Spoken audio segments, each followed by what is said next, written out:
que é Marcelo Freixo. Uhum.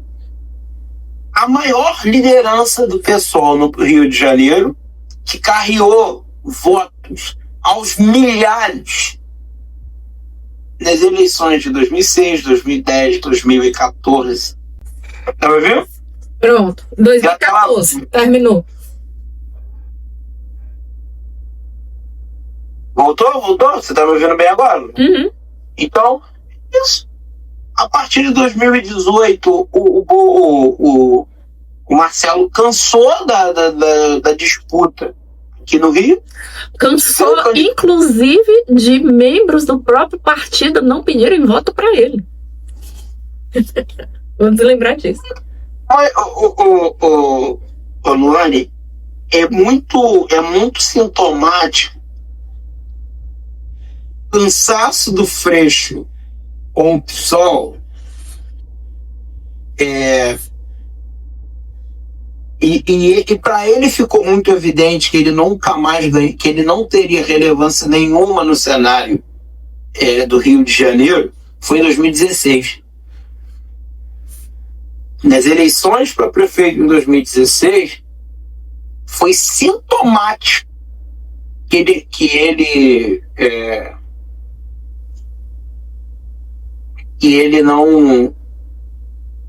ele cansou do PSOL. Foi em 2016. Porque em 2012 ele concorreu contra o Eduardo Paes. Quando chegou na eleição seguinte, ele foi candidato contra o Marcelo Crivella. E ele só conseguiu vencer na Tijuca, na Zona Sul do Rio, tomou pau na Zona Oeste e outros espaços, Centro e tal, Zona Norte, e claramente ele percebeu que setores que odiavam o Bispo Macedo e a Igreja Universal engoliram o nojo, taparam o nariz com um pregador e foram lá votar no Crivella para prefeito do Rio.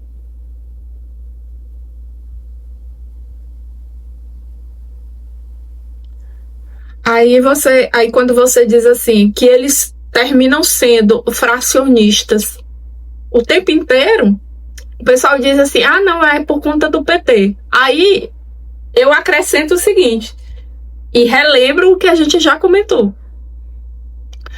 O PT ofereceu a federação. O PT vem caminhando com essa questão da federação justamente pensando no golpe que teve em todos os partidos de esquerda após 2014. Mas exatamente por conta dessa questão de protagonismo, porque eles não aceitam ir só, o PDT não aceita ir sem o PSB, porque eles querem fazer frente, aí sozinho eles não são nada, e eles têm medo do tamanho do PT. A grande realidade é essa. Eles têm medo do tamanho do PT. E assim, ficou muito evidente o cansaço do Freixo com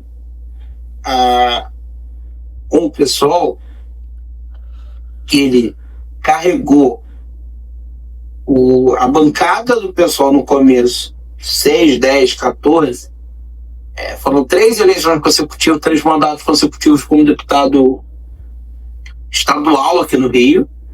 Numa dessas, nós com 10, 14, cheguei a votar no Freixo para deputado estadual. Depois claramente ele cansou.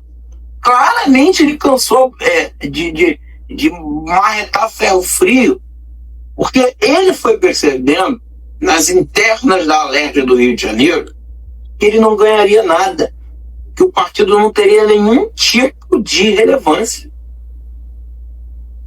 E que se ele tivesse a necessidade e a vontade de sonhar e ter voos mais altos, ele teria que sair do partido. Ele saiu, ele foi candidato a deputado federal, puxou uma galera. Na eleição seguinte, ele falou, não, eu vou vir candidato a deputado, eu vou vir candidato a governador do Rio. Ele não chegou ao segundo turno.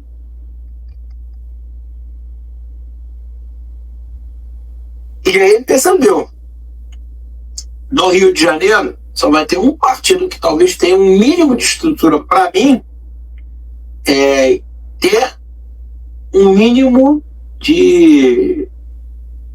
para eu ter um mínimo de estrutura, vai ser no PT.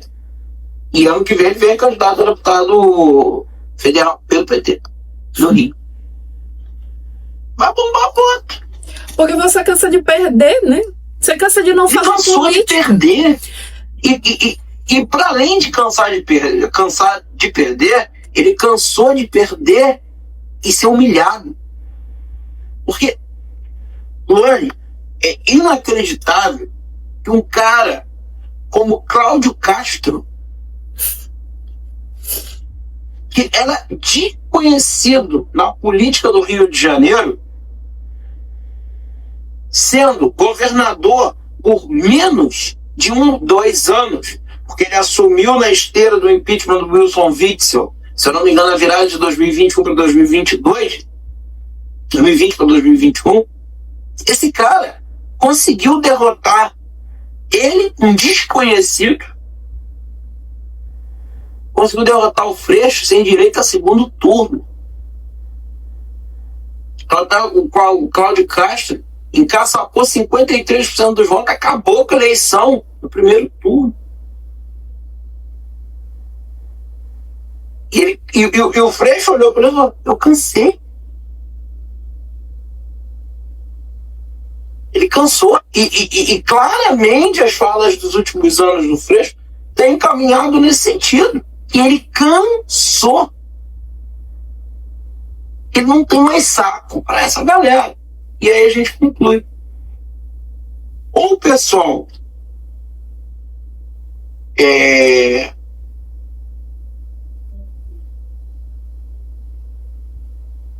aprende a fazer política.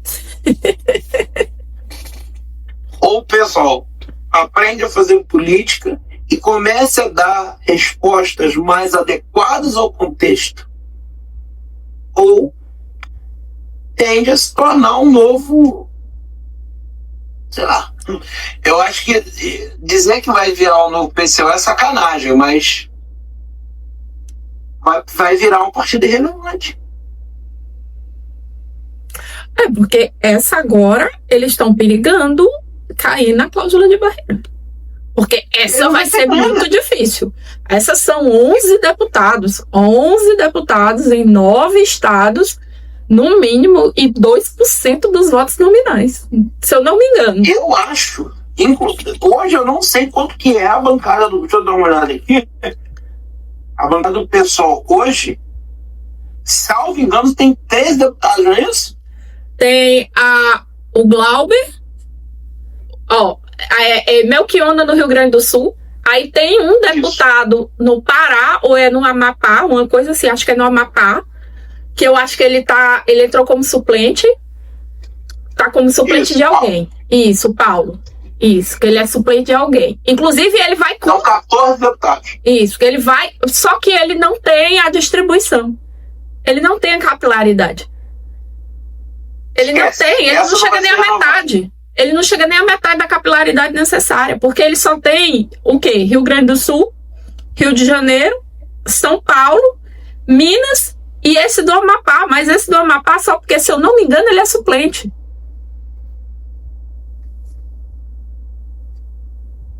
Eu, como quase todo mundo aqui, ele é professor de história. E aí... Não, e detalhe, ele arregaçou com os deputados do Rio de Janeiro que estavam querendo fazer showzinho e festinha falando da margem equatorial. Aí eu fui e disse assim, não, gente, como assim tem um deputado do PSOL no Amapá? Porque não, até a última vez que eu tinha olhado não tinha. Aí, né, porque ele é suplente. É isso. Ó, tem a Fernanda Melchiona no Rio Grande do Sul. Tem a Célia Chacriabá. Chacriabá lá Em em Minas. Minas Gerais. Uhum. Então, um em cada estado. Aí tem 5 deputados aqui no Rio: Tarcísio, Chico, Henrique Vieira, Thalíria e Glauber. E o Glauber já entrou na rabeira na eleição de 2022.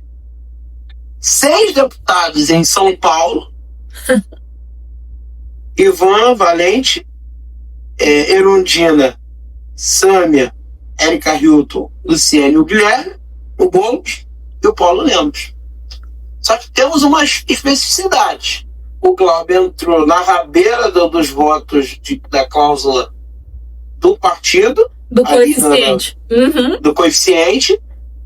E aí o Tarcísio carreou voto, Chico é bem votado, o Henrique Vieira é amado pela esquerda Zona Sul, carreou os votos, o Alpariri tem a estrutura dele e tal. Em São Paulo, a gente tem a Erundina com bastante voto, Boulos com bastante voto, e a própria Érica Hilton. Então, Ivan Valente e a Sâmia entraram ali meio na rabeira desses caras, junto com a professora Luciene, e o Paulo Lemos sozinho. Eu acho que ele é suplente mesmo lá. Só que é o seguinte, a Erundina vai ser candidata a deputada estadual novamente, tendo, sei lá, a Erundina está com 90 e... já está com quase 90 anos. Ela vai ser candidata para mais um mandato. Ela não sendo, ela vai redistribuir esses votos para a galera do partido. Então, assim, é muito complicado. A situação do pessoal está bem complicada, porque essa cláusula de barreira agora, ela está bem mais difícil. Bem mais difícil. E com um agravante, que é uma federação com a rede, que pode ser o abraço dos afogados. Com a Luciana Genro, ou é a... Meu Deus, como é que é o nome da outra?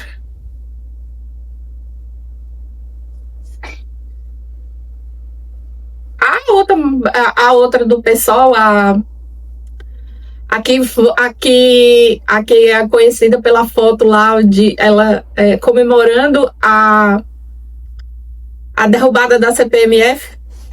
Ah, sim, a Heloísa Helena, que não está mais no PSOL, mas ela está na rede. Isso, que tá a Heloísa Helena, que está tentando roubar o rede da Marina. Está tentando dar um golpe na Marina lá. Rede que perdeu já quem podia puxar voto, que é o Randolph. E vai vir candidato, e hoje ele está afiliado ao PT. Uhum. Porque era quem podia angariar uns votos lá pela rede, lá saindo ao Senado novamente e tentando com isso puxar alguns candidatos da federação como deputado federal, porque a gente sabe que termina puxando.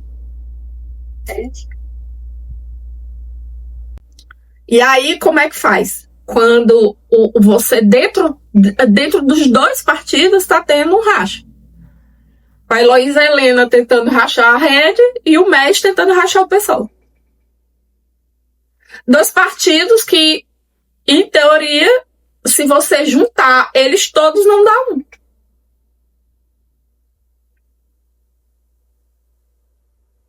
Excelente pergunta. E aí é um partido que não quer federar com o PT, porque faz o beicinho, porque o antipetismo é muito forte. Mas só é muito forte porque eles criaram tudo isso. Alimentaram, ajudaram a alimentar esse monstro. Por purismo. E aquele velho moralismo que a gente diz assim, não vamos falar sobre isso agora, porque se a gente for falar sobre moralismo na esquerda, a gente vai ficar aqui até amanhã de manhã e a gente não dá conta. Vide desse jeito. Vide esse moralismo, que a gente vem alertando que pode sim ser muito bem utilizado pela extrema-direita para derrubar a eleição, derrubar candidatos, derrubar votos, derrubar o Senado nas 48 horas antes da eleição por conta de uma fala qualquer, um vídeo qualquer, uma matéria qualquer. Porque estamos aí agora com é o fim do mundo, porque a Caixa Econômica decidiu lançar a sua bet.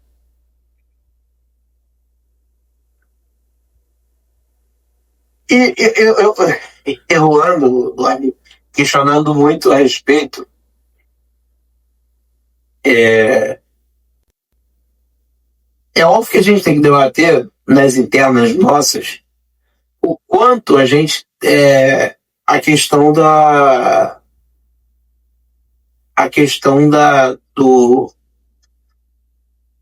a gente tem que debater muito mesmo a questão das bets, mas quando eu olho, me parece que é só moralismo mesmo. Sim. Eu fiz um fio, depois se você quiser ler, eu fiz um fio no X falando sobre isso.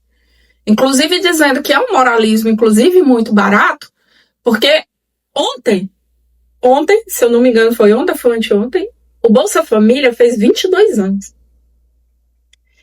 E eu lembrei que o Bolsa Família, o cartão do Bolsa Família, não é entregue para o pai há 22 anos, não é porque é mais bonitinho, não. É porque existe um problema estrutural, social, econômico e cultural nesse país de homens usarem o dinheiro para beber, jogar e com puteiro. É isso. A gente não está falando de pessoas, de uma realidade que começou agora. A gente está falando de um país que tem um jogo do bicho há 132 anos, quando o jogo, em teoria, é proibido. Só passou a ser legalizado em 2018. Aí, quando você vê esses números, que você para e começa a dizer assim, gente, realmente o problema é a bet? Como é que você proíbe bet? Você vai fechar a internet? Porque esses sites são todos hospedados fora do Brasil. E aí, faz o quê? Eu proíbo, e aí? Derruba como? Vai derrubar a internet? Vai fechar a internet no Brasil igual lá na China? Entendeu? Quando você começa a pensar na prática dessas coisas, você só pensa assim, porra, o problema realmente é a ludopatia? Ou é a quem a ludopatia da bet está atingindo? Porque a ludopatia da bet, ela não atinge o carinha lá do Bolsa Família, que o cartão passou aí para o nome da mulher, que gastava 50 conto no carteado. Puxa aí na memória, Gabriel, quantas pessoas tu conhece aí que já perderam umas belas boladas em carteado? Nossa Senhora! Diz pra mim se realmente esse choro todo dessas pessoas, será que é porque realmente existe um problema de ludopatia no país? Ou será que é porque as pessoas que estão perdendo tudo com o jogo da bet é a classe média?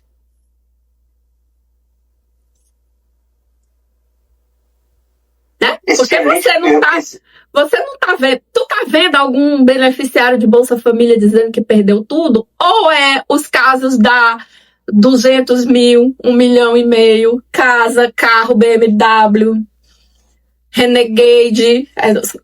Gabriel, carro mais barato hoje no Brasil vale mais de 100 mil reais, cara.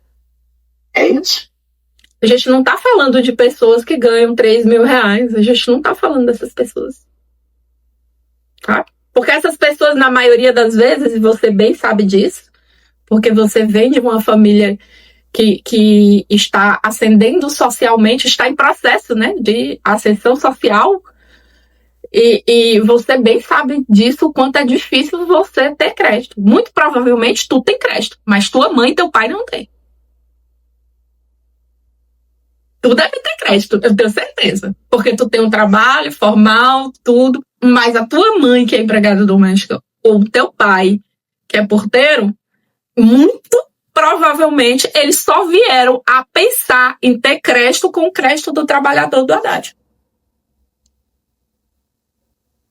Por conta do crédito no CLT. Mas antes, no máximo que eles tinham era o quê? Era R$1.000? 500? Por aí de crédito? Por aí. Isso é crédito, Gabriel. Entende? A gente bancarizou, mas o acesso a crédito, a gente está começando a ver o Haddad falar disso agora. A realmente você ter acesso a crédito nesse país. Porque você financiar uma casa pelo Minha Casa Minha Vida não é um crédito real. É um crédito porque ele é subsidiado, tem o subsídio, a entrada está lá, o próprio juros é subsidiado. E aí, como tem a garantia da casa, inclusive, aí as pessoas conseguem fazer. Mas acesso a crédito mesmo, a chegar lá e dizer assim, olha, eu quero fazer isso aqui, eu quero investir nisso aqui, olha, eu quero pegar isso aqui, você pode ganhar R$3.000 se você não for um concursado, ou você for uma pessoa que tem um nível superior, uma história, sabe? Você não consegue crédito. Você não consegue crédito.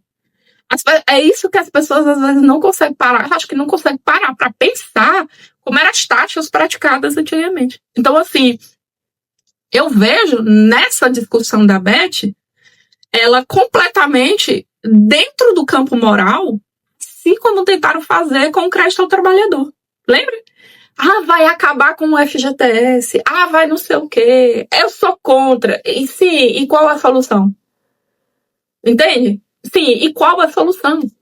Diga para mim como é que você dá crédito, como é que você baixa juros se você não dá acesso a crédito às pessoas. Porque qual é a... Aí falo como alguém que trabalhou no mercado financeiro. Só existe duas maneiras de você baixar o spread bancário. Ou você baixa a taxa de juros, ou você aumenta a quantidade de crédito para que a inadimplência, você aumenta a oferta de crédito, o crédito cedido, para você transformar a inadimplência em uma coisa mínima. Porque se você começa a diminuir a oferta de crédito, a quantidade de crédito, aqueles índices de inadimplência, eles vão ficando maiores. E aí termina só apenas virando uma bola de neve. Ou você reduz a taxa, porque aí você consegue fazer empréstimos para as pessoas. Então, a gente está falando de uma sociedade em que, de verdade, a gente não tem acesso a crédito. A gente é bancarizado. Hoje, a gente é extremamente bancarizado. Hoje, qualquer pessoa consegue abrir conta. Uhum. Agora, acesso a crédito ainda é uma coisa que a gente está engateando.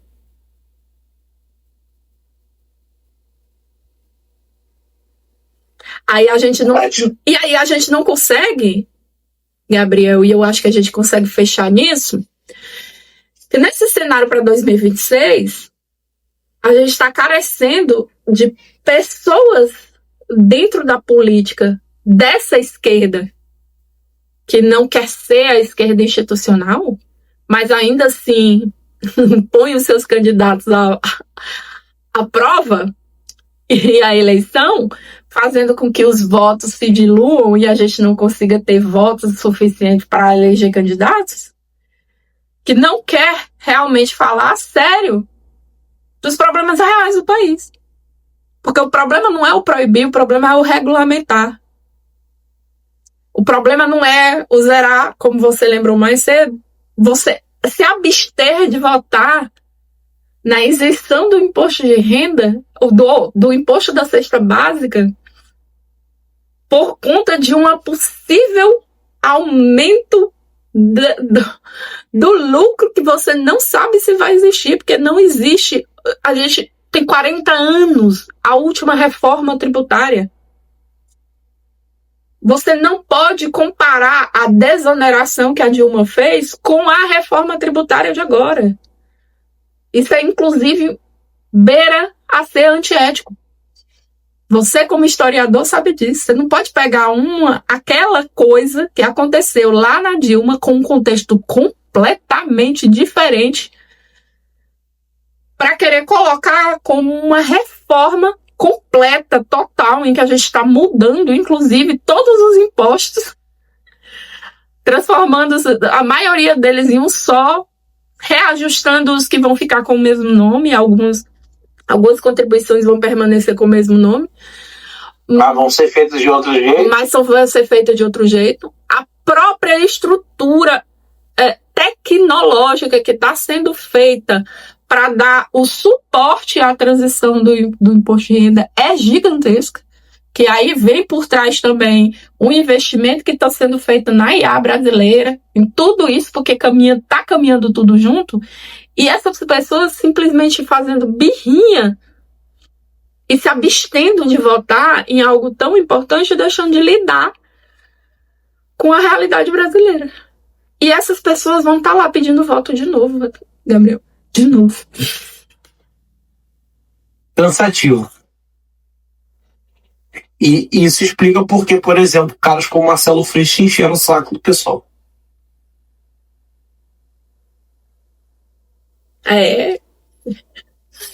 Ai, meu filho, muito obrigada.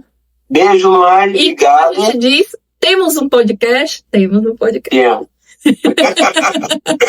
Finalmente. Tá bom. Terminamos. Muito obrigada. Beijo. Foi um prazer. Obrigadão, mãe. Obrigado. E a gente vai se falando aí.